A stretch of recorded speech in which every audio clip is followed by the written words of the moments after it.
get perfectly white polygel nails? First, prepare your nails as usual.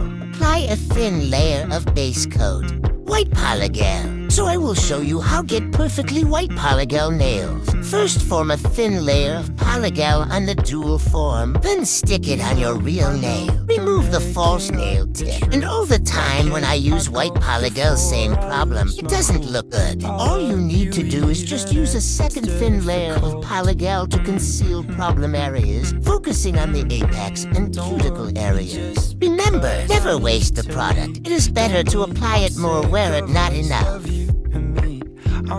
Phenomenal cow print nail art number 1. Animal prints have long been a favorite in the fashion world. Cow print nail designed to suit every nail length and shape, from simple and minimalist looks that are ideal for every day.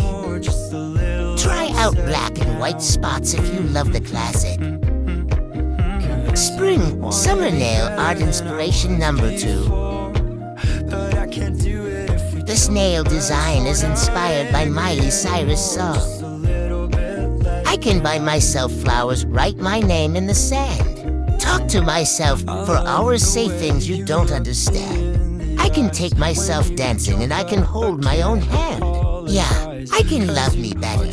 Perfectly white zebra print nail art number 3. Look at this. It's very simple and beautiful. Glamorous marble nail art number 4. Many black dots, black color meaning of mystery, power, elegance, and sophistication, and white dots. White color meaning of cleanliness, freshness, and simplicity. Easily mixed black and white in one direction. Look at this gorgeous nail design. Wow, wow, wow. Thanks for watching.